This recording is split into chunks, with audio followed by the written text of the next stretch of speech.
everybody.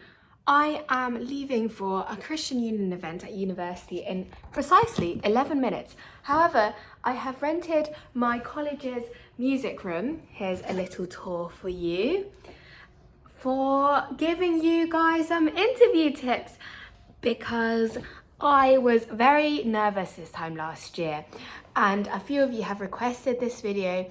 So I thought it might be helpful if you heard some words of reassurance from someone in your exact position, literally like 365 days ago. So before I start off with my random tips, I'll probably tell you about what my interview was like too, because I had an online Cambridge medicine interview on December the 16th, I can't actually remember. I will play you some relaxing piano because you must be a little bit stressed right now. So I don't really know this piece too well. I played it a few years ago and I've just picked it up literally like 5 minutes ago. So don't judge my play, but this is to relax your mind, you know.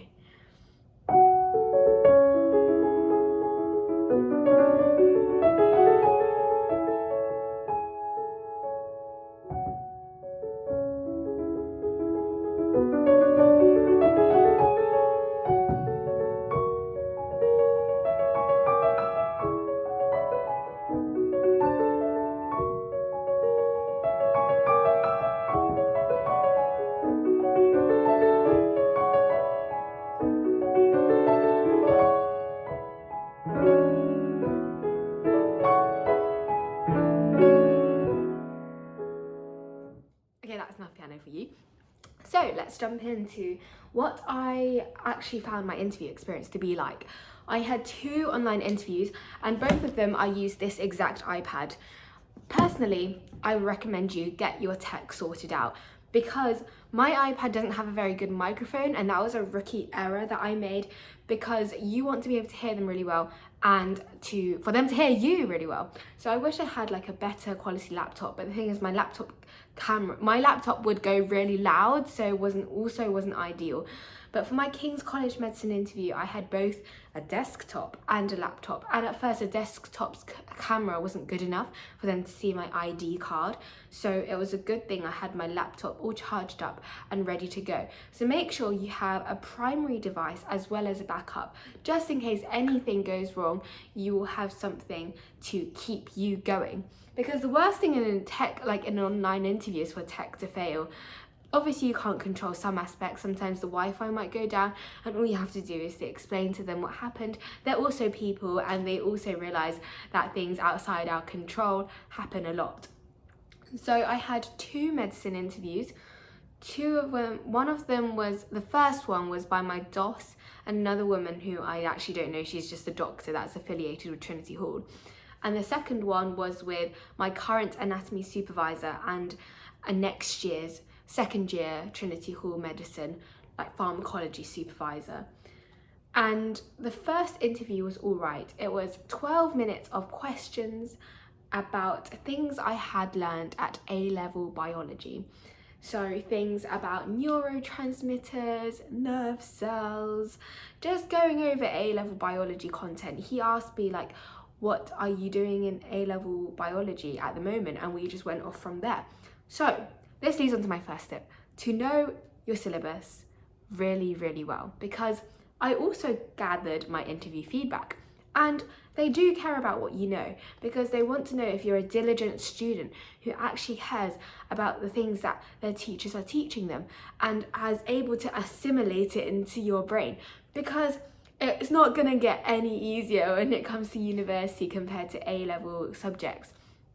And I'm not sure how I'm going to assimilate all the new information I've learned this term into my head, but somehow it's just going to happen. It's just going to have to happen. I'm not sure how. I'll let you know when I find out how. But just know your content.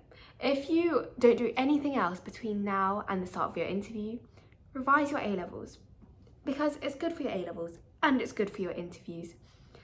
But also, don't only revise your A-levels, you need to revise your interview technique. I think this is quite important because it matters how well you come across on camera, doesn't it? They don't want someone who like half-heartedly shows like half their face and like answers really like mumbly and quiet. Firstly, they really care about what your background is. If you have a really cool music room at your school, use it. Ask your teachers if you can use it, because they care. In my matriculation dinner, the interviewers were talking to us about how this guy in my year, who is also studying medicine, had a really cool background, a really professional looking background. So you want to stand out, you want to do something that makes them remember you. And if it's anything to go by, wear something really nice, make yourself look presentable and make your background really beautiful. Have like a medicine poster on the back if you're applying to medicine, or like a map of the world if you're applying to geography, because they want to know you're passionate about your subject. Not only that, they want you to come across as pleasant, because after all, they could fill their places with like the most intelligent people, but they don't want to do that, because we're all people and they want to be working with people who are pleasant to work with, because we are continually told that our supervisors are like our colleagues. So our teachers are our colleagues instead of like teachers, even though they are our teachers, but we're expected to work collaboratively with them. And they want someone who's just a nice person. Just come across as how you usually do. Talk to them as you would do to a friend in a more formal situation. Don't go too informal, but also don't be scared, and just be yourself. Be confident. They want to see not an arrogance, but a quiet confidence. And when they ask you questions, maybe take a second to think about it. If you're taking more than a few seconds, tell them, oh, please could I have a couple of moments to think about this. Never ever ever say I don't know in response to a question. Never act like you're giving up when they ask you a question, because they don't want that. In a supervision, you'll be asked so many different questions, and I always have test supervisions and I'm like, I have no idea what's going on, but I try to have a go. And what's something I do in my supervisions is like, oh, what does the first letter of the word start with? And then I try to guess what he's trying to ask me. So like my heart supervisor, my homeostasis supervisor yesterday asked me, so what is this mechanism of when the heart expands, it changes the strength of contraction? And I was like, I don't know, please could you give me a clue? So he was like, FS. And I still don't get it, but the person next to me got it, so that's perfect, isn't it? There's a Frank Starling mechanism, if you were wondering. But that is also important to just show determination. They want someone who's resilient, because the courses you're applying for, I'm assuming if you're applying for Oxbridge or medicine, are going to be tough. They're not going to be easy, because otherwise everyone would do it, wouldn't they? And they want to find someone who is resilient and won't just give up at the one instance of difficulty, because even the cleverest person in the whole planet will struggle if they go and do a degree at Oxbridge or a medicine degree, because there's just so much stuff to learn. In addition, with balancing uni life and finding your way and other things such as faith and sports and music, yeah, there's a lot. So they want someone who can handle all that pressure, as well as is just pleasant about it, like keeps a smile on your face, show that you're really enjoying the process. Tell them if you've enjoyed them, tell them that you've enjoyed the interview.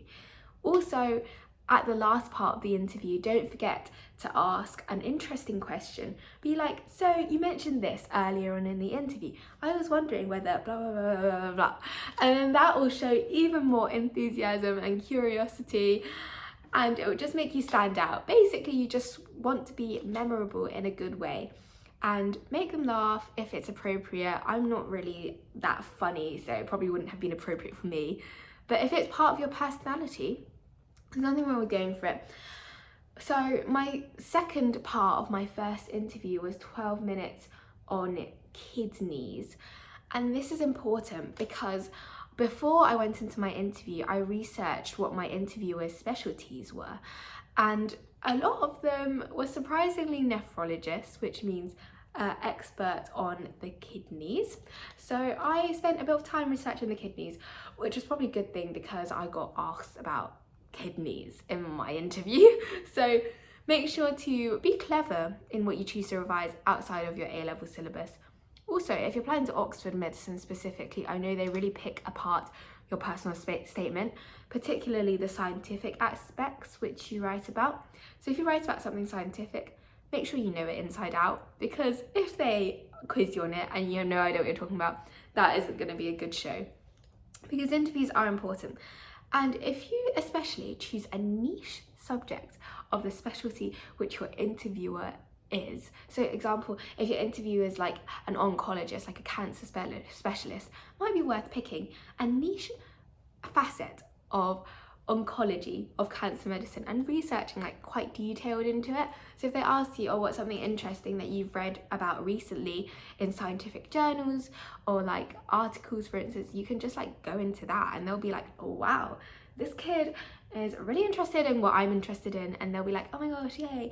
And then going on to my second interview, I got asked like some clinical questions about what I would do in certain situations. It's important to go into what you're thinking about in a logical sequence. They say to think out loud for Oxbridge interviews, and that's certainly true, but don't get disheartened if they just like cut you off midway through interview, because that happened to me a lot. And it's like, and I was just like, oh my gosh, I'm trying to think out loud, but I literally can't think out loud because I'm not given the time to think out loud. But just do your best. If you're trying to think out loud, they'll see it, they'll notice it. But it's just because they don't have that much time per applicant. They only have like half an hour per interview at most, probably. I got asked some clinical questions. In the second part of the second interview, I got asked more scientific questions, so about like blood volume, eyes, and deducing information from graphs, because especially for medicine courses at Oxbridge, they want people who are scientifically inclined and are able to interpret graphs. So if you can, find a graph in your A-levels, for instance, like the hemoglobin shift curve, whatever that's called, and just talk about it. Talk about it to your parents, talk about it to your siblings, and just talk. And do some Zoom calls with your parents or your teachers and see how they think you appear on camera. But at the end of this video, I just wanted to say you have done so well to make it so far. I am so proud of you guys. Whatever the consequence of the interview, you know you've made it to an Oxbridge or medicine interview, and that is phenomenal in its own right, and you deserve to be proud of yourself and that they want to know more about you. So take it within your stride, enjoy the whole process. It might feel like a bit of a letdown when the interview's over, but just try not to think about it, and I'll do some more videos about what to do after your interview. I hope this was helpful. If I think of any more tips, I shall write it down in the comments or description, but right now I have to yeet off to my Christian Union event. So see you very soon, and Jesus loves you.